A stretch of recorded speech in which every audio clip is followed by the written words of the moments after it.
अस्सलाम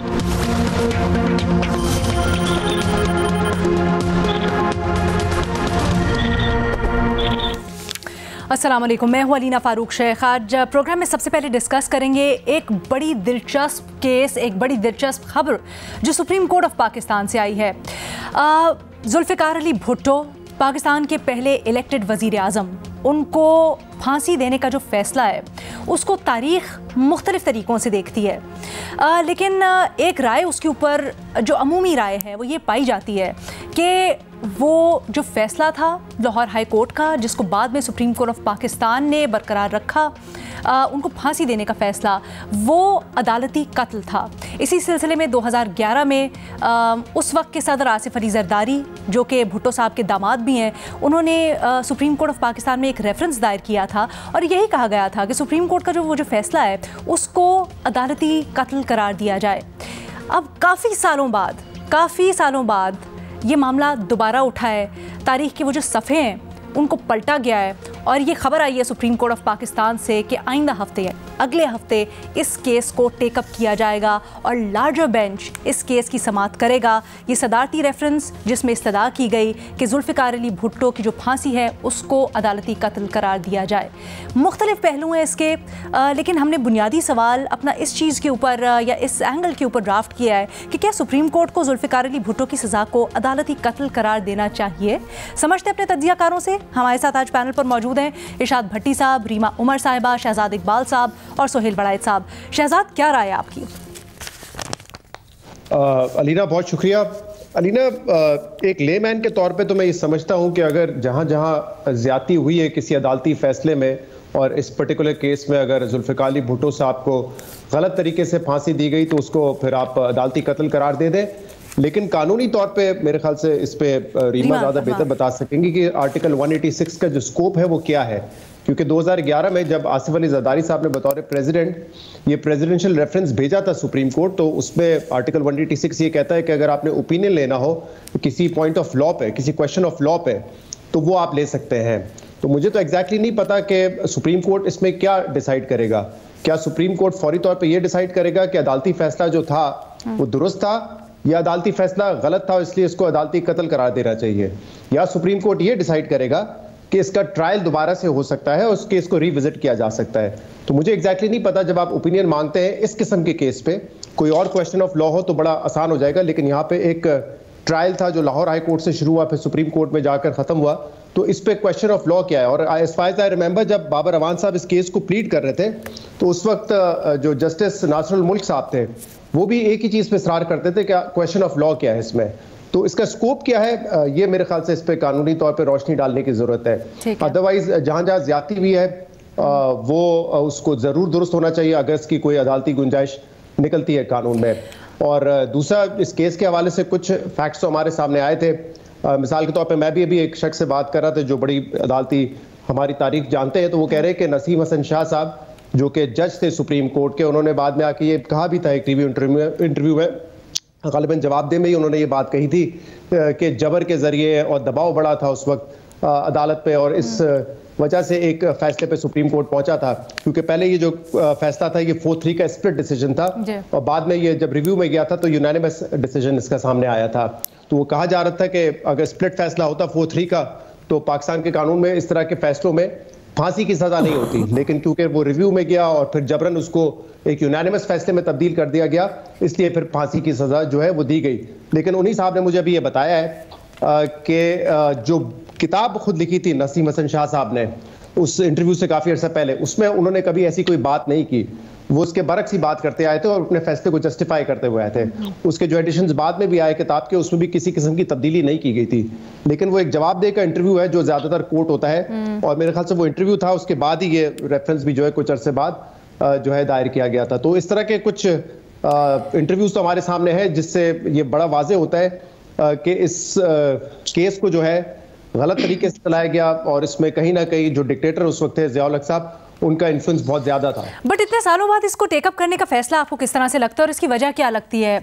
कानूनी मैटर अगर 2 मिनट के लिए साइड पे कर दें तो बड़ी हमने देखा तारीख में इसके ऊपर सवालात उठते रहे, मुतालबात भी होते रहे, खासकर पीपल्स पार्टी की तरफ से कि उसको टेकअप किया जाए, देखा जाए, बट नहीं ओपन हुआ। काजी फाजीसा साहब ने ये फैसला किया है। अब आई थिंक चीफ जस्टिस काजी फाइज ईसा साहब के आप काफी सारे पहले भी बयान देखे जब वो चीफ जस्टिस नहीं बने थे या अब जब बने हैं, तो काफी ऐसे इश्यूज हैं, पेंडिंग इश्यूज, जिसको वो मेरे ख्याल से निपटाना चाहते हैं। और हो सकता है उनकी नज़र में ये एक अहम मामला हो, जो कि पिछले मेरे ख्याल से इसकी आखिरी समाअत 2012 में हुई थी, तो तकरीबन 11-12 साल बाद जैसे कि जाके इसकी समाअत होगी, तो हो सकता है कि उनकी नज़र में ये बड़ा अहम हो। लेकिन इंपॉर्टेंट ये भी है कि अगर इस केस का कोई फैसला आता है तो इसके बाद भी हमारी अदालती तारीख में जो सियासी फैसले हुए हैं और जो सियासी तौर पर गलत फैसले हुए हैं, क्या उसके लिए एक दरवाज़ा खुल जाएगा कि उन केसेस को भी रिविजिट किया जा सकता है। इसमें नूली का ये मुतालबा होगा कि जो पनामा जजमेंट थी उसका कोई अब रिव्यू बाकी नहीं रहा है, लेकिन उसको भी फिर देखा जाए। तो मेरे ख्याल से इसका स्कोप फिर बड़ा इंपॉर्टेंट होगा और इससे कितने दरवाजे खुलेंगे, ये एक इंटरेस्टिंग। अच्छा, ना सिर्फ पनामा बल्कि एक सीरीज़ है, जैसे ताहयात नाअहली की बाद में तशरीह हुई, फिर जो हमने देखा 63 की जो तशरीह हुई, उसके ऊपर भी बहुत से सवाल। रीमा से ज़रा इसका कानूनी पहलू जानते हैं। रीमा, क्या समझती हैं, क्या जो प्ली की गई थी उसको एंटरटेन किया जाना चाहिए? और अगेन थोड़ा कानूनी ये सवाल है, लेकिन आई थिंक ये अंडरस्टैंडिंग के लिए बड़ा ज़रूरी है, हमारे देखने वालों के लिए भी, कि जब ये पहले टेकअप हुआ 2012 में रेफरेंस, तो इसके ऊपर ये सवाल उठाया गया कि इसकी जो ग्राउंड्स हैं उसको कानूनी तौर पर आप जस्टिफाई करें। अब आपको क्या लगता है, ये उठाया जाएगा, लाजो बेंच समाअत करेगा, तो क्या क्या चीज़ें एक्सप्लोर हो सकती हैं? जी शुक्रिया लीना। मेरा ख्याल है इस तरह कानूनी और टेक्निकल तौर पे इस केस को देखना ज्यादती होगी। मेरी नज़र में वो बहुत ही एक मायोपिक लेंस होगा, एक बहुत मायोपिक पर्सपेक्टिव होगा, बहुत महदूद पर्सपेक्टिव होगा। जब अदालत कुछ जुल्म करती है, और मेरी नज़र में ये ब्लैक और वाइट केस है, इसमें साफ नजर आता है कानूनी तौर पे, हमें जब ये लॉ स्कूल्स में केस पढ़ाया जाता है, इसको एक मिसाल के तौर पे पढ़ाया जाता है कि इसे मिसकैरेज ऑफ जस्टिस कहते हैं। जो कानून में स्कोप है 109 अबेटमेंट टू मर्डर ऑफेंसेस का, उसमें कभी पाकिस्तान में सजाए मौत नहीं दी गई, ये वो वाहिद केस है। इस तरह हमें पढ़ाया जाता है। टॉक शोज में जब हम बात करते हैं अदालत के बारे में, तो अदालत की जो तारीख का स्याह तरीन दौर है, स्याह तरीन फैसला है, इस फैसले को माना जाता है। और ये तो रिवर्सिबल भी नहीं है, क्योंकि एक शख्स की जान चली गई और शायद पाकिस्तान की जो सियासी तारीख है वो भी तब्दील हो गई इस फैसले से। अदालत के बाहर जजेस जो हैं रिटायरमेंट के बाद किस तरह इस फैसले को देखते हैं, उनकी जजमेंट्स में भी इम्प्लाई वो यही करते हैं कि अदालत ने बहुत ज्यादतियां, मिसकैरेज ऑफ जस्टिस की है इस मुल्क में, इस मुल्क की तारीख में, उन्हें दुरुस्त करना जरूरी है। तो ये पस मंजर है, इसको सामने रख के अगर हम ये कहें कि नहीं 186 की ये स्कोप है, नहीं 184(3) का ये स्कोप है, सवाल कानूनी क्या बनते हैं, अगर हम इन टेक्निकलिटीज में बिल्कुल ही लॉस्ट हो जाएं, मैं तो उसको ये कहूंगी, तो ये ज्यादती होगी। सुप्रीम कोर्ट ने मेरी नजर में एक गलत फैसला किया। अब सुप्रीम कोर्ट पे ओनस है, सुप्रीम कोर्ट की ड्यूटी है कि वो उसको करेक्ट करे। अब वो 186 के जरिए करते हैं। कुछ लीगल सवालात हैं जो फ्रेम किए गए थे जब पहले इसकी हेयरिंग हुई थी। 5 सवालात थे मेरा ख्याल है। वो हो सकता है और भी गुंजाइश है, हमेशा रहती है कानून में लीना। आप सपोज करें कि भुट्टो साहब आज जिंदा होते, उन्हें लाइफ टाइम इम्प्रिजनमेंट की सजा होती, क्या अब भी हम ये फैसला कर रहे होते कि नहीं, कानून में क्योंकि टेक्निकली कोई जगह नहीं है, इसलिए वो चाहे हम सब ये तस्लीम करते हैं इम्प्लिसिटली या एक्सप्रेसली, वो जेल में ही रहें क्योंकि कानून में गुंजाइश नहीं है।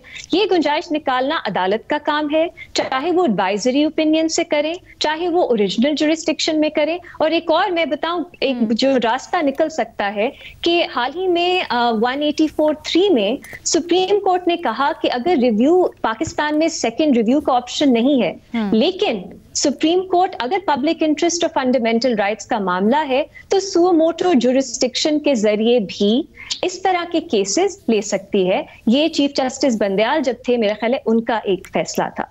तो बहुत से रास्ते निकल सकते हैं। जब मिसकैरेज ऑफ जस्टिस की बात आती है तो सुप्रीम कोर्ट को इस तरह की अप्रोच लेनी चाहिए और मेरी नजर में लीगल टेक्निकलिटीज में नहीं फंसना चाहिए। ठीक है, इरशाद भट्टी साहब। मैडम शेख, मैंने जब से ये आपका सवाल आया उसके बाद मैंने ये फ़ैसला पढ़ा है भुट्टो साहब वाला, समरी पढ़ सका हूँ। फ़ैसला बहुत ज़्यादा है, उसमें 100 सफ़ात एक तरफ से हैं और कोई 250 सफ़ात की और चीज़ें हैं। फ़ैसला पढ़ने लायक है, बहुत कुछ ऐसे है कि ज़हन बदल सकता है, चीज़ें बहुत लॉजिक्स हैं, बड़ी चीज़ें उसमें हिस्टोरिकल हैं, लेकिन इसके बावजूद मैं समझता हूँ कि भुट्टो साहब का जुडिशल मर्डर हुआ था, अदालती कत्ल हुआ था, कुछ भी किया होगा भुट्टो साहब ने, मगर उन्हें फांसी नहीं देनी चाहिए थी। और जो सलूक हुआ ख़ास तौर पर भुट्टो साहब से फांसी से पहले जेल में, जो सलूक हुआ भुट्टो फैमिली के साथ, जो सलूक हुआ पीपल्स पार्टी के साथ, और जो सलूक हुआ पीपल्स पार्टी के कारकुनों और सियासतदानों के साथ, वो शर्मनाक है और सियातरीन बाब है हमारी तारीख का। अच्छा लगा मैडम शेख ये केस दोबारा समाअत के लिए मुकर्रर हुआ, वरना जरदारी साहब ने वफाकी काबीना की मंजूरी से 2 अप्रैल 2011 को सुप्रीम कोर्ट में रेफरेंस दायर किया था, और इफ्तिखार चौधरी की सरबराही में जो 11 रुकनी लार्जर बेंच था, 5 समातें उसने की और फिर 1 समात 9 रुकनी बेंच ने की। पहली, आप अंदाज़ा करें, पहली समात 2 जनवरी 2012 और आखिरी समात 12 नवंबर 2012, और फिर लंबी चुप। मैडम शेख फैज़ाबाद धरना केस, परवेज़ मुशर्रफ सज़ा कालअदम के करार देने के ख़िलाफ़ केस, भुट्टो केस, लग रहा है कि फ़ाइज़ ईसा काजी साहब की सुप्रीम कोर्ट है। अभी परवेज़ मुशर्रफ केस में चीफ जस्टिस कह रहे थे कि आमरों के साथ खड़े सहाफ़ी भी बराबर के ज़िम्मेदार हैं, और चीफ जस्टिस साहब सवाल उठा रहे थे कि जो मार्शल लॉ को जवाज़ देने वाले जजेस की तस्वीर कमरा अदालत में लगनी चाहिए, और अतर मिनल्ला कह रहे थे और बड़ा अहम नुक्ता उठा रहे थे कि आइन तोड़ना जजों पर हमलों से बड़ा जुर्म है। मैडम शेख, अच्छा हो, मेरी ख्वाहिश है, होना तो कोई नहीं, लेकिन ख्वाहिश का इजहार करने में तो कोई हर्ज नहीं कि भुट्टो जुडिशल मर्डर से फ़ायदा उठाने वालों को भी कुछ अलामती सज़ाएँ दी जाएँ, भुट्टो की मौत से जो ज़िंदा हुए उनको अलामती सज़ाएँ दी जाएँ, ज़िया अयूब और मुशर्रफ के साथ जो खड़े हुए उनको सज़ाएँ दी जाएँ, इनकी पैदावारों को सज़ाएँ दी जाएँ, और जो आज जमहूरियत के आजकल चैम्पियन बने हुए हैं, और इनसे ढीले करने वालों को, जो मार्शल लॉ को जो एक मुंह से एक सांस से मार्शल लॉ के ख़िलाफ़ बोलते हैं और अगले से ही वो ढीले कर जाते हैं, उनको सज़ाएँ मिलनी चाहिए। और मैडम शेख, दिसंबर शुरू है, सकूते ढाका का केस भी खोलें, हमूदुर रहमान कमीशन से एबटाबाद कमीशन तक सारी रिपोर्टें चीफ जस्टिस साहब, उम्मीद लग जाती है जब भी कोई अच्छा काम करने लगता है। यही ट्रिकी पार्ट है ना, यही ट्रिकी पार्ट है जो शहजाद ने शुरू में भी उठा दिया था। सिर्फ आखिरी बात करना चाहता हूँ, जस्टिस असरफ मिनल्ला साहब ने कहा आइन तोड़ना जजों पर हमले से बड़ा जुर्म है। चीफ जस्टिस साहब 2 बार सिविलियन आमर रिसेंट अभी पास्ट में आइन तोड़ चुके हैं, और वो जब हलाकू खान साहब बगदाद पर हमला करने जा रहे थे तो बगदाद में एक बहस चल रही थी कि मिसवाक का शरी साइज़ कितना, कव्वा हलाल है कि हराम है, वगैरह वगैरह। जब आइन टूट रहा था तो चीफ जस्टिस साहब आपकी सुप्रीम कोर्ट में बेंच बन रहे थे, बेंच टूट रहे थे, सिविलियन एक का इख्तियार होना चाहिए बेंच बनाने का, नहीं होना चाहिए, चीफ जस्टिस के पास मार्शल लॉ इख्तियार है, नहीं है। अच्छा। उस वक्त ये बहसें चल रही थी, आपके होते हुए चीफ जस्टिस साहब 2 मरतबा आइन टूटा है और आपने निशानदेही की है, मगर उन सिविलियन डिक्टेटर्स को सजा नहीं दी, इनको भी सजा दें।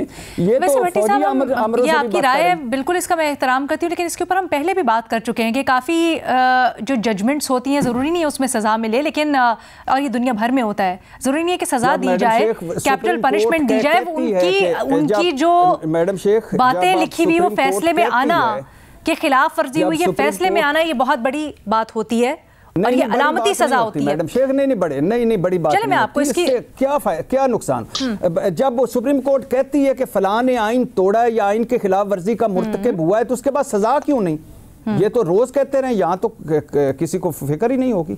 चलें ठीक है। अच्छा सोहेल साहब, तारीख को रीविजिट करने का फैसला हुआ है, अगर हम ये कहें तो शायद गलत ना होगा, क्या समझते हैं इससे हासिल क्या होगा? क्या बेहतरी होगी, या एक तरह से ये भी देखा जा सकता है कि तारीख़ में इसको मुख्तलिफ लेंसेज से देखा जाता है, अगर तारीख़ में वापस जाएंगे तो क्या इससे मज़ीद मामला गुंजलिक भी हो सकते हैं? देखिए जी, ये बहुत ही ज़रूरी था, मैं तो बहुत ही उनको खराजे तहसीन पेश करूंगा ये केस खोलकर। उसकी क्या वजह है कि यही वो केस है जिससे बुनियाद टेढ़ी हो गई थी, और वही सियासत आज तक चल रही है। आप ये देखें कि भुट्टो कत्ल के बाद 15 साल पीपल्स पार्टी को सिंध में हुकूमत दी गई, 3 दफा जो है वो मरकज में उनको हुकूमत मिली, अभी तक उसका तावान जो है वो भी अदा किया जा रहा है। और ये इतना गलत फैसला था कि उसके बाद से सियासत उजड़ गई, उसके बाद से लोगों का वोट पर एतमाद खत्म हो गया। उस वक्त से लेके आज तक वो एतमाद जो है वो बहाल नहीं हुआ। जो है उस वक्त से सियासत में शहीद और सियासत में जो है वोट बैंक का जो इस दुनिया से चले गए हैं उसके साथ सौदा हो चुका है। तो ये एक बहुत बड़ा सियासी दाग है जिसको धोना जरूरी है। जब तक ये सियासी दाग नहीं धोया जाएगा सियासत साफ नहीं होगी। दूसरा, शहजाद साहब ने जिक्र किया कि सबसे पहले मैंने उनका नसीम हसन शाह साहब का जंग में इंटरव्यू किया था, जिसमें नसीम हसन शाह साहब ने ये इतराफ किया था कि ये फैसला दबाव से हुआ था, लेकिन उनका दबाव 2 तरफा वो कहते थे, जो तफसीली इंटरव्यू जंग की फाइलों में मौजूद है। और वो ये था कि जी मुझ पर गवर्नमेंट की तरफ से भी दबाव था और पीपल्स पार्टी भी दबाव डाल रही थी। सच ये है कि ये जो फैसला था उसके एक एक जज पर काम किया गया था, बिल्कुल उसी तरह जिस तरह नवाज शरीफ के जजों पे काम किया गया था। तो ये पाकिस्तान की अदालती तारीख के स्याह तरीन फैसले हैं और जब तक इनको अनडू नहीं किया जाता पाकिस्तान की सियासत बेहतरी की तरफ जो है वो माइल ही नहीं होगी। तो मैं तो ये बहुत दफा अपनी तकरीरों में भी ये कह चुका हूं कि ये जुडिशियल मर्डर था, स्याह कत्ल था, बड़ा सीधा सीधा फौज और उस वक्त की अदलिया ने मिलके किया था, जनरल जिया ने किया था। तो ये इसका मदावा होना चाहिए डेफिनेटली, क्या ताकि तारीख में अदालतें भी सुरखरू हों, पाकिस्तान के अवाम भी सुरखरू हों, पाकिस्तान का वोट भी सुरखरू हो और पाकिस्तान की सियासत है वो भी नॉर्मल हो। अच्छा रीमा, क्विकली अगर आप बता सकें, क्या जैसे सुहेल वड़ायत साहब ने इसको बड़ी खूबसूरती से कहा अंडू करना, तो क्या ये अंडू करना इतना आसान होगा? क्योंकि एक तरफ इसके ऊपर ये भी राय दी जा रही है कि ये अपने तौर पर एक एक्टिविज्म की शक्ल है जो केस को टेकअप किया गया है इतने सालों बाद। हमने जुडिशियल एक्टिविज्म को इस मुल्क में कुछ और ही बना दिया। जजेस ने बनाया जिस तरह के केसेस को वो लेते थे 184(3) की सो मोटो जुरिस्डिक्शन में, लेकिन अगर आपने अदालत से ही मिसकैरेज ऑफ जस्टिस हुआ है, अदालत का ही काम है कि वो उसको करेक्ट करे, उसको रेमेडी दे। इसको मैं एक्टिविज्म नहीं कहूंगी, मेरा ख्याल है यही अदालत का काम होता है। आप हमारी अदालत, हमारी आइन पढ़ के देख लें, उसमें जो सुप्रीम कोर्ट का रोल है वो पढ़ के देख लें, वो यही आपको बताता है। तो इस मुल्क में एक्टिविज्म के नाम पे बहुत ट्रांसग्रेशन हुई बाकी जो हमारे मुल्क के इदारे हैं उनके डोमेन्स में, लेकिन जब अदालत ने खुद गलती की है और बहुत से जजेस इसका एतराफ करते हैं, कोई भी लॉ स्टूडेंट आपको ये जजमेंट देख के बताएगा इसमें कितनी खामियां हैं, उस वक्त का जो पॉलिटिकल कॉन्टेक्स्ट है वो आपको बताएगा ये क्यों किया गया। तो मेरा ख्याल है अदालत अगर इसमें कोई रास्ता निकालती है और ऑप्शंस मौजूद हैं, चाहे वो 186 एडवाइजरी जुरिस्डिक्शन हो, चाहे वो सुप्रीम कोर्ट की ओरिजिनल जुरिस्डिक्शन हो, रास्ते मौजूद हैं। सुप्रीम कोर्ट की ड्यूटी है, मैं फिर से रिपीट करूंगी, हमारा काम नहीं है कि हम उनको गाइड करें। सुप्रीम कोर्ट का फर्ज है, उन्होंने एक गलती की, एक मिसकैरेज ऑफ जस्टिस की, अब वो उसको रेमेडी करें। इसको एक्टिविज्म नहीं कहेंगे, इसको एक जो आपसे गलती हुई है उसको वापस रेमेडी या रेक्टिफाई करना, पूरी तरह से तो नहीं हो सकता पर जिस हद तक अब हो सकता है ये कहेंगे मेरी नज़र। ठीक है, तो हमारा पैनल इसके ऊपर मुत्तफिक है और वो ये कहते हैं कि बड़ा अहसन कदम उठाया सुप्रीम कोर्ट ऑफ पाकिस्तान ने कि इस मामले को टेकअप किया है। अब आइंदा हफ्ते जब इसकी समाअत होगी, मजीद सवाल जो हमारे जहनों में भी हैं उनको भी एड्रेस करेंगे और देखते हैं किस तरह से समाअत आगे बढ़ती है, फिर इसको डिस्कस करेंगे। एक और बड़ा अहम इशू है जनरल इलेक्शन से मुताल्लिक, इसको हमने बात करनी है, ज़रा इसको टेकअप करना है। एक ब्रेक के बाद खुशामदीद। Pakistan media regulatory authority PEMRA ने इलेक्शन 2024 से पहले जो बिल्डअप है और इलेक्शन कवरेज से मुतल्लिक कुछ हिदायत जारी की हैं और एक नोटिफिकेशन जारी किया है जिसमें बताया गया है कि अगर जो पेमरा कोड ऑफ कॉन्डक्ट है इलेक्शन से मुतल्लिक कोई भी स्पेकुलेटिव बात ना किया जाए, तबसरे ना किए जाएं, और अगर ऐसा किया गया जो हिदायत दी गई हैं उसके बरक्स बातें हुई तो इलेक्शन ताख़ीर से मुतल्लिक जो ख़बरें जैसे हमने कुछ दिनों पहले डिस्कस भी की थी, एक सुहेल वड़ायत साहब का कॉलम भी था उस सिलसिले में, तो ये फैलाने से आम इंतखाबात की जो तैयारियां हैं वो कमज़ोर हो सकती हैं। अब पेमरा ये भी कह रहा है कि ऐसी ख़बरों से रायशुमारी के अमल पर अवाम के एतमाद में कमी भी आ सकती है। ये कहा गया है कि मवाद तबसरे बहस जो कि इबहाम यानी कन्फ्यूजन या शकूक को जन्म दें, उससे इज्तनाब किया जाए। और ये भी कहा गया है कि अगर ऐसा नहीं किया जाता तो ये सुप्रीम कोर्ट ऑफ पाकिस्तान ने जो अपने इलेक्शंस के फ़ैसले के अंदर कुछ अहकामात दिए, मीडिया को कुछ हिदायत दी, उसकी खिलाफ वर्जी तसव्वुर होगा। ये जो पेमरा बात कर रही है, जो एतराज़ात उठाए हैं कवरेज से मुतल्लिक मीडिया की, क्या वो दुरुस्त है? अपने तज्जियाकारों से ये जान रहे हैं हम। सुहेल वड़ायत साहब, आपसे शुरू करना चाहूँगी मैं। देखें, गुजारिश ये है कि जाहिर है हर खबर जो है ना उसके कई जाविये होते हैं। मसलन मैं आपको मिसाल देता हूँ, मैंने लिखा एक कॉलम और एक मजमून लिखा, इसका नाम था बाजवा डॉक्ट्राइन।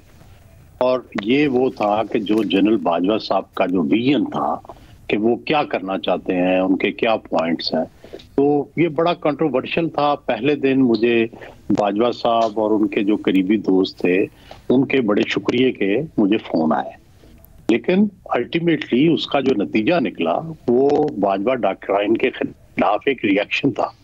और चुनाचे मुझे बिलावल भुट्टो ने बताया, मुझे मियाँ साहब ने बताया कि उसकी वजह से वो जो मजमून था उसकी वजह से हमें मवाद मिला और फिर उसकी बुनियाद में हमने अपनी सियासी स्ट्रेटजी भी बनाई और अपनी तकरीरों में भी बुनियाद बनाया। इसी तरह जब मैंने इलेक्शन की बात की उसमें ये एक्सपोजे मकसद था कि ये अफवाहें चल रही हैं और इन अफवाहों को मकसद ये था कि रोका जाए और जो लोग इलेक्शन टाइम पे कराना चाहते हैं वो मैदान में आए। चुनाचे ऐसा ही हुआ कि इस खबर के छपने के बाद या इस अफवाह के छपने के बाद ये भी सामने आ गया कि चीफ जस्टिस साहब बिल्कुल चाहते हैं कि इलेक्शन 8 फरवरी को हो। ये भी सामने आ गया कि चीफ इलेक्शन कमिश्नर साहब भी ऐसा ही चाहते हैं। लेकिन इसके बावजूद भी अभी ये अफवाहें थमी नहीं हैं। ये ठीक है कि हम उनका इजहार नहीं कर रहे, ना कर सकते हैं शायद, लेकिन ये अफवाहें थमी नहीं है। जरूरत इस बात की है कि ये अफवाहें रुकें, तभी जाके इलेक्शन जो है वो आगे चल सकेगा। इलेक्शन कमीशन ये कह रहा है ना कि इस तरह की अगर बातें होती हैं या खबरें गर्दिश करती हैं तो इलेक्शन कमीशन की तैयारियां कमजोर हो सकती हैं। ये कैसे कमजोर हो सकती है? ये तो ऐसे ही है कि हमें मीडिया को बिल्कुल बोलने से रोक दिया जाए। मेरा ख्याल है कि इलेक्शन कमीशन अपना काम करे, हमें अपना काम करने दे। ठीक है, आगे हमें कोई इलेक्शन कमीशन में कमजोरी नजर आए, उनकी तैयारियों में कमी नजर आए, या हमें कोई अदालत के फैसले में कमी नजर आए, या हमें हुकूमत के फैसले में नजर आए, तो क्या हम उसको पॉइंट आउट ना करें? फिर तो सेंसर लगा दें। तो ये तो सेंसर है, ये मुनासिब नहीं है। अच्छा रीमा, फैसले में ये नोटिफिकेशन में ये भी कहा गया है कि सुप्रीम कोर्ट ने जो फैसला दिया था, रोल एंड रिस्पॉन्सिबिलिटी बताई थी मीडिया को उनकी इलेक्शन से मुतल्लिक और उनकी कवरेज से मुतल्लिक, ये उसकी खिलाफ वर्जी तस्वुर होगा अगर हिदायत पर अमल ना किया गया। इसको प्लीज़ एलैबोरेट कीजिएगा, क्या ऐसा ही है? और जो रूल्स एंड रेगुलेशंस या जो रिस्पॉन्सिबिलिटी सुप्रीम कोर्ट ने बताई थी, क्या वो यही कहती है कि बिल्कुल भी बात ना हो, बहस ना हो, शकूक का इजहार ना किया जाए अगर रियली कोई है? अलीना, ये जो डायरेक्टिव्स हैं ये गैर आईनी हैं, गैर कानूनी हैं और सुप्रीम कोर्ट का जो रिटन ऑर्डर है उसके भी खिलाफ हैं। ऐसे ही डायरेक्टिव्स हैं जिनकी वजह से पेमरा इस मुल्क में एक मजाक बन गया है। कोई इनकी नोटिफिकेशंस को, इनके डायरेक्टिव्स को संजीदगी से नहीं लेता। और अफसोस की बात यह है कि ये डायरेक्टिव्स आए हैं क्योंकि इलेक्शन कमीशन ने कंप्लेन किया कि हम अपना काम सही तरह से नहीं कर सकते क्योंकि इतनी जो रूमर्स हैं और डिसइंफॉर्मेशन है, स्पेकुलेशन है इलेक्शंस के बारे में हो रही है। अब सुप्रीम कोर्ट का ऑर्डर जिसका आपने हवाला दिया, ये भी ऑफ कोर्स एक इम्पोर्टेंट कॉन्टेक्स्ट है कि ओरल जो रिमार्क्स दिए गए थे अदालत में वो शायद कुछ मुख्तलिफ थे। अनफॉर्चुनेटली उनको as a written order describe किया गया कुछ प्रोग्राम्स में, तो बहुत कंफ्यूजन पैदा हुई। उसके बाद सुप्रीम कोर्ट का रिटन ऑर्डर आने से पहले एक और गाइडलाइंस पेमरा ने मीडिया के लिए जारी कर दी थी, जिसमें कहा था कि आप मुस्बत रिपोर्टिंग करें इलेक्शंस के हवाले से। शायद पेमरा ने सुप्रीम कोर्ट का रिटन ऑर्डर जो कुछ दिन बाद आया वो नहीं पढ़ा, क्योंकि उसमें ऐसे कोई डायरेक्टिव्स नहीं हैं। ये क्लियर बात है, बिल्कुल सुप्रीम कोर्ट की वेबसाइट पे वो ऑर्डर है, प्लीज हमारे व्यूअर्स भी पढ़ें। उसमें ऐसी कोई बात नहीं है, बल्कि उसमें कहा गया है पेमरा के ही जो रूल्स हैं उनका हवाला देते हुए कि any discussions on improvement of democracy shall constitute a fair comment. तो अगर आप तज्जिया कर रहे हैं, चाहे वो स्पेक्युलेटिव तज्जिया है जो जमहूरियत की बेहतरी के लिए है और इलेक्शन वक्त पे हो, फेयर फ्री हो, ये जमहूरियत की बेहतरी के लिए ही तज्जिया है, वो सुप्रीम कोर्ट खुद उसको प्रोटेक्ट करती है। पेमरा के कवानीन रूल्स उसको प्रोटेक्ट करते हैं। लेकिन आप देखें कि ये जो डायरेक्टिव्स आए हैं ये इतने ब्रॉड हैं, इतने वेग हैं, उसमें सिर्फ डिसइंफॉर्मेशन की बात नहीं की गई। सुप्रीम कोर्ट का जो ऑर्डर था उसमें डिसइंफॉर्मेशन को कहा गया कि ये जमहूरियत जो है उसको में हर्डल्स, जमहूरी प्रोसेस में हर्डल्स बनते हैं। लेकिन यहाँ पे डिसइंफॉर्मेशन की बात नहीं है, यहाँ पे स्पेक्यूलेशन की बात है, डाउटफुल इंफॉर्मेशन। डाउटफुल इंफॉर्मेशन क्या होता है? ये बहुत ब्रॉड वेग लैंग्वेज है, इसको बिल्कुल सही कंडेम किया जा रहा है पूरा मीडिया की तरफ से, बल्कि हर पाकिस्तानी शहरी को कंडेम करना चाहिए कि ये पेमरा ने क्या डायरेक्टिव्स दिए हैं। और इलेक्शन कमीशन जो अपना काम तो कर नहीं रहा, इसके पड़ा है कि किसी ना किसी को स्केपगोट कर दे कि पब्लिक में जो नैरेटिव बिल्ड हो रहा है, क्या हमें नजर नहीं आ रहा कि ये इलेक्शंस जो हैं इसमें बहुत सी कंट्रोवर्सीज जेन्युइन हैं? हम सबको नजर आ रहा है इलेक्शन कमीशन अपना रोल सही तरह नहीं निभा रहा, सबको नजर आ रहा है और ये हम सबकी ड्यूटी है, ये आइन हमें ड्यूटी देता है कि हम इस पे बात करें। ये जो पेमरा के डायरेक्टिव्स हैं इनको बिल्कुल डिसरिगार्ड कर देना चाहिए। और अगर किसी मीडिया पे इसकी वजह से कोई इनको नोटिसेस मिलते हैं तो ये इजीली कोर्ट्स में चैलेंज हो सकते हैं, क्योंकि पेमरा ने खुद सुप्रीम कोर्ट के ऑर्डर की खिलाफ वर्जी की है ये डायरेक्टिव्स इशू करके। भट्टी साहब। मैडम शेख, बाबा उबैर अबू जरी एक शायर हुआ करते थे। पुलिस नूं आखां रिश्वत खोर ते फायदा की, पिछू करदा फिरां टकोर ते फायदा की। मैडम शेख, मुबारक हो आपको भी, मुझे भी। गल मीडिया ते आ गई, मतलब सारी क्या क्या सराइयां असी, सारे शकूको शुबात साडे विच, सारी गलत मालूमात दे मंबा असी। इलेक्शन कमीशन साहब बहादुर की साख जिंदाबाद। हमारे इलेक्शन की जो अब तक जितने हुए उनकी साख जिंदाबाद। पेमरा साहब बहादुर की साख भाग लगे रहें, अल्लाह लंबियां उम्रां करे पेमरा साहब बहादुर दियां, अल्लाह थानू हसदा वसदा रखे, थोड़े बाग सावे। मैडम शेख, क्यों कोई मनफी खबर फैलाएंगे, क्यों क्या सराई फैलाएंगे, क्यों कोई बुरी खबर? मुल्क में क्या है जो मनफी हो रहा है, क्या है जो बुरा हो रहा है? सब अल्हम्दुलिल्लाह अच्छा है। पंजाब और केपी में 90 दिन में इंतखाबात हो चुके हैं। हम पता पागल लोग हैं, ऐसे ही फिर बातें फैला रहे हैं। और वफाक में इंतखाबात 90 दिन में हो चुके हैं। किसी सुप्रीम कोर्ट ने नहीं कहा, सुप्रीम कोर्ट ने शाबाश दी इलेक्शन कमीशन साहब बहादुर को, और उन्होंने कहा कि आइन 2 मरतबा कोई और तोड़ गया था। इलेक्शन कमीशन साहब बहादुर को सुप्रीम कोर्ट ने कभी नहीं कहा कि आप अपने काम के अलावा सारे काम कर रहे हैं। और इलेक्शन कमिश्नर, गवर्नर, सदर सब ने आइनी काम किए हैं, कोई किसी ने आइन नहीं तोड़ा। यहाँ आइन की हुक्मरानी है मैडम शेख, यहाँ पार्लियामेंट की इज्जत है, सुप्रीम है, यहाँ इखलाकियात, असूल और मंतक के दौरा है। निगरान हुकूमतें आइनी है मैडम शेख, और 3 महीने से 1-2 निगरान हुकूमतों को कहा किसी ने कि थोड़ा सा आगे चले, उन्होंने कहा ना ना ना ना ना ना, उन्होंने कहा कि हमारा असूल, हमारा मंतक, इखलाकियात हम दनाते फिरे आइन तोड़ के, ना ना ना ना ना। अच्छा, इंतखाबात अब भी शफाफ होने जा रहे हैं मैडम शेख, क्यों क्या असर आई? सबको लेवल प्लेइंग फील्ड है। शेर और बकरी एक तरह है आजकल। बकरी, वैसे मैं माजरत के साथ पीटीआई को कह रहा हूँ, शेर और बकरी एक घाट पे पानी पी रहे हैं। पीटीआई को भी वही सहूलतें हासिल हैं जो मुस्लिम लीग नून को हैं। नवाज शरीफ साहब को कड़ेदार एहतसाब का सामना है, और सारे जो हैं सब इस वक्त शांत बैठे हुए हैं, और हमारे इलेक्शन कमीशन को और हमारे पेमरा को और हमारे आइन को और हमारे निज़ाम को यूरोप कॉपी करते फिर रहा है। और वो इसकी फोटोकॉपियां करा रहे हैं। हम पागल लोग मीडिया पे बैठ के बातें करते रहते हैं। I love you election commission साहब बहादुर, मैं आपके साथ हूँ। आई लव यू पैमरा साहब। मैं अगर मैं थोड़ा सा और पढ़ गया तो मैं कंसल्टेंट लगूंगा आपका बिला तनख्वाह एजाजी तौर पे, और बाहर बैठूंगा आपके दफ्तर के, धूप हो या छाँव हो। इसकी एक ही वर्दी है, सर पर खाकी पगड़ी है, नाक पे ऐनक रखी है, गर्मी से घबराया है। देखो इरशाद भट्टी आया है। अच्छा, पूरी नज़म भी बना के लाया साथ साथ। Very good.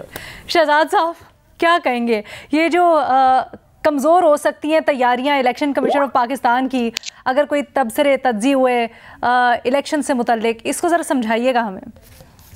मैं तो आई एम रियली शॉक्ड। बड़ी ही बेसलेस पैमरा की ये नोटिफिकेशन है, और वो इलेक्शन कमीशन ऑफ पाकिस्तान जो इस मुल्क में 2 मरतबा इलेक्शन डिले कर चुका है, वो ये कह रहा है कि अगर आप ये खबरें चलाएंगे कि इलेक्शन में ताख़ीर होगी तो हमारी तैयारियां इससे मुतासिर होंगी।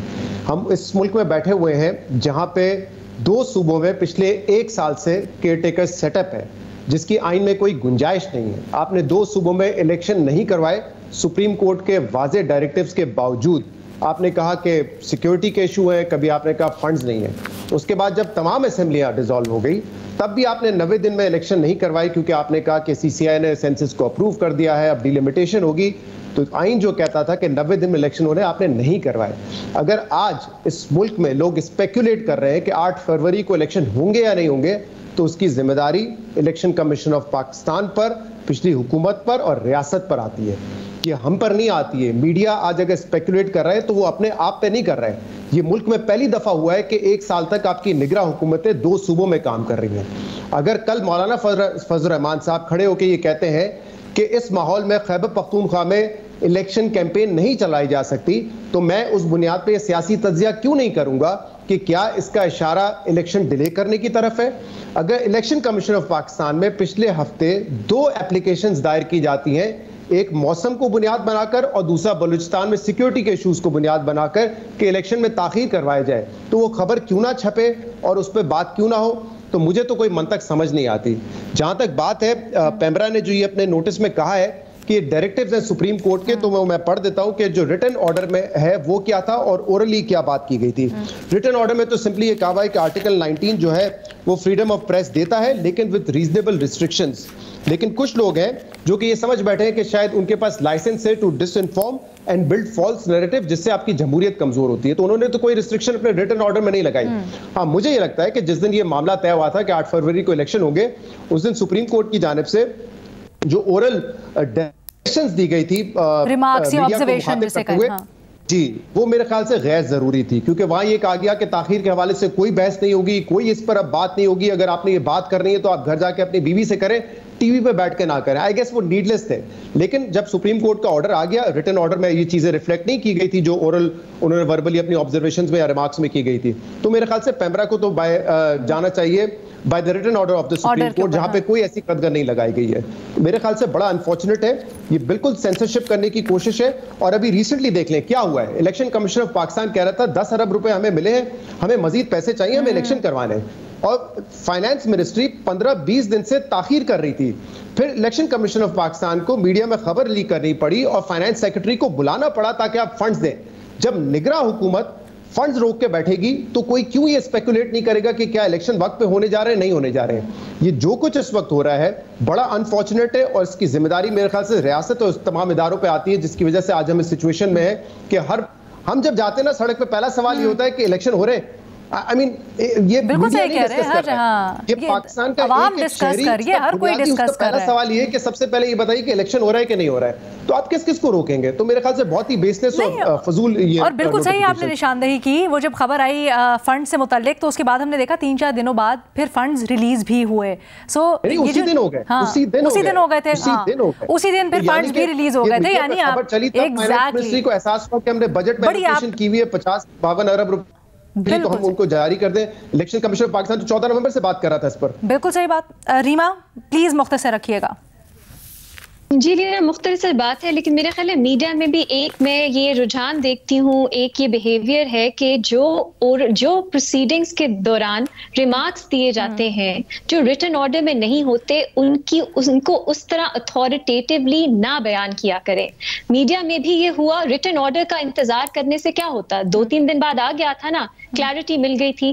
पेमरा ने भी यही किया, और ये मुझे एक और बहुत हैरत की बात है कि जब दिया करें इस तरह के। एक सेकंड सुन ले, मैं आपके पास आती हूं। जब जजेस रिमार्क्स ना दिया करें, लेकिन पेमरा ने उस पर डायरेक्टिव्स दे दिए। ऐसी चीज जो अभी तहरीरी जिसका फैसला आया ही नहीं, उस पे उन्होंने डायरेक्टिव्स दे दिए, और अब भी उन्हीं डायरेक्टिव्स को रिफर कर रहे हैं। सुप्रीम कोर्ट का जो रिटन ऑर्डर है उसको तो रिफर ही नहीं कर रहे। तो ये एक चीज है जो हमें भी समझनी चाहिए कि रिटन ऑर्डर का इंतजार करना चाहिए, क्योंकि लीगली बाइंडिंग लीगल जो अथॉरिटी होती है वो रिटन ऑर्डर्स की ही होती है, जो कोर्ट में होता है उसकी नहीं होती। आप कमेंट्री उस पे कर सकते हैं, लेकिन उसको ऐसा कह के नहीं कि सुप्रीम कोर्ट ने ये हुक्म दिया है, बिल्कुल ये नहीं कर सकते। अच्छा, मेरा ख्याल है ये बिल्कुल सही आप निशानदेही कर रही हैं, और ये दोबारा बताना भी जरूरी है, न सिर्फ हमें अपने आप को दोबारा याद दहानी करवानी, बल्कि जो देख रहे हैं स्क्रीन के ऊपर, क्योंकि बहुत कम लोग हैं जिन्होंने उस तरह से अदालती कार्रवाइयाँ विटनेस नहीं की। अदालतों में बहुत कुछ हो जाता है, जजेस रिमार्क्स भी देते हैं, कई दफ़ा तल्ख कलामी भी हो जाती है, कई दफ़ा लाइटर माहौल में भी गुफ्तगू होती है, क्योंकि वहाँ पर जो वकला खड़े होते हैं उनके साथ एक बेतकल्लुफ़ी भी होती है एट टाइम्स। सो रिमार्क्स, ऑब्जर्वेशंस, अदालती कार्रवाई के दौरान जो सब चल रहा होता है वो अहकामात नहीं होते हैं, बिल्कुल भी उसको अहकामात तस्वुर नहीं करना चाहिए। उसके ऊपर बात ज़रूर हो सकती है, लेकिन वो हुक्म या डायरेक्टिव के तौर पे नहीं लिया जा सकता। But coming back to the point, PEMRA ने जो हुक्म दिया, हमारे तज्जियाकारों की आपने राय जानी। इजाज़त दें, अल्लाह हाफ़िज़।